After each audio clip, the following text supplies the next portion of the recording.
Quran Surat Al-Baqarah ayat 254. A'udzu billahi minasyaitonir rajim. Ya ayyuhallazina amanu anfiqu mimma razaqnakum min qabli ayyatiya yaumul la bai'un fihi wala khullatu wala syafa'ah wal kafiruna humuz zalimun. Mengorbankan harta benda. Wahai orang-orang yang beriman, belanjakanlah sebagian dari apa yang telah kami karuniakan kepada kamu sebelum datang kepada kamu suatu hari yang tidak ada perdagangan padanya. Ayat ini senapas dengan ayat yang sebelumnya terhadap kebenaran. Manusia tidak sama, ada yang beriman dan ada yang kafir. Selisih paham akan hilang dari dunia ini. Demikian telah ditentukan oleh Allah. Maka kamu yang telah mengakui beriman, apakah kewajiban kamu kalau begitu? Cukupkah kalau kamu hanya mengaku beriman, tetapi tidak mau membelanjakan harta benda yang telah dianugerahkan Allah buat menegakkan jalan Allah? Cukupkah imanmu itu hanya pengakuan mulut, tetapi peti simpanan uang kamu tutup rapat dan tidak boleh isinya dikeluarkan? Kalau demikian sikap di dalam pengakuan iman, pastilah kamu akan kalah di dalam perlombaan hidup dan dalam perlombaan menegakkan keyakinan. Kalau cahaya agamamu menjadi muram dan guram oleh karena kebakilan kamu, apakah yang akan terjadi? Betapapun sucinya cintamu, pastilah kamu akan kalah. Kalau kehendak agamamu tidak berjalan, yang bertanggung jawab adalah kamu sendiri. Di hadapan Allah di hari kiamat, pertanggungjawaban itu mesti dijalankan. Sampai di akhirat kelak, tidak ada lagi perdagangan. Tidak ada lagi jual beli. Uang, kekayaan, pengaruh yang besar selama di dunia tidaklah dapat dipergunakan di akhirat untuk membeli ampunan Allah atas kesalahan yang diperbuat di kala hidup.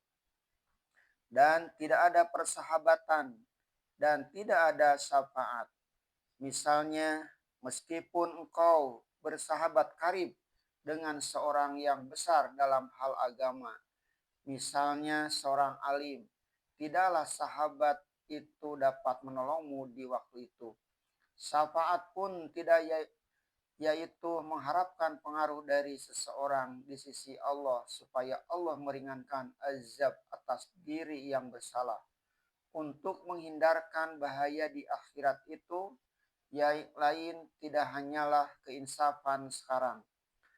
Harta benda yang telah dikaruniakan Allah kepada kita, kalau kita telah mengaku beriman, janganlah disangka kepunyaan sendiri.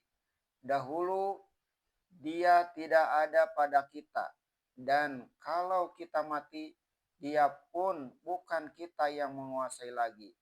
Bahkan sekarang dalam tangan pun bisa dicabut Allah. Mengapa tidak dipergunakan untuk membangun kebajikan di dunia? Padahal diri mengaku beriman. Sebab itu, pangkal ayat ialah seruan kepada orang yang beriman. Orang yang beriman pasti mengakui kenyataan. Kalau dia bakhil, tandanya imannya telah sumbing. Watak manusia dua macam. Setengah orang diberi kata rayuan, ajakan halus yang dinamai targhib. Maka pada ayat 245 kepada orang yang halus begini, Allah berkata lain. Allah bertanya, siapakah dia yang sudi meminjami Allah dengan pinjaman yang baik, supaya dia gandakan untungnya dengan pergandaan yang banyak. Dengan halus pula Allah mengakui bahwa dia memberi kadang-kadang anugerah dengan lebar luas dan kadang-kadang dengan berbatas-batas. tetapi semuanya akan kembali kepada Allah jua.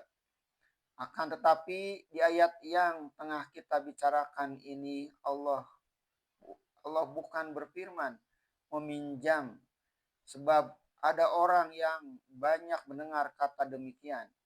Di ayat ini diperingatkan bahwa rezeki yang kamu pakai dan kamu makan dari Allah asalnya rozaknakum, kami karuniakan kepadamu.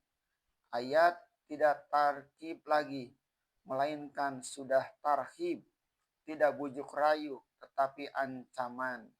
Kalau kamu mengakui beriman, padahal kamu bakhil dan padahal yang akan kamu keluarkan itu bukan kamu punya, melainkan anugerah ilahi, maka awaslah kamu bila dipanggil di hadapan Allah kelak. Sebab itu ujung ayat berbunyi, dan orang-orang yang kafir itulah orang-orang yang zalim. Pangkal ayat ialah perintah kepada orang yang beriman. Sebab itu ujung ayat jika menyebut kafir ialah orang beriman yang kafir. Kafir itu ada yang kafir ingkar kepada Allah sama sekali, kafir kepada akhirat. Akan tetapi ada lagi kafir dalam pengakuan iman. Dia sholat juga, puasa juga, tetapi dia menolak ajakan membelanjakan harta pada jalan Allah.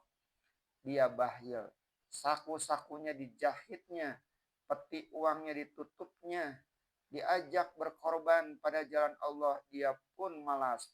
Bahkan dia pun takut akhirat. Akhirnya agamanya mundur, sabilillah tidak berdiri, umat menjadi bodoh, hakikat agama tidak tegak lagi, yang selesai menjadi kusut dan yang jernih menjadi keruh. Siapa yang aniaya jadinya, itulah si bakhil tadi karena dia menolak atau kufur kepada ketentuan kebenaran.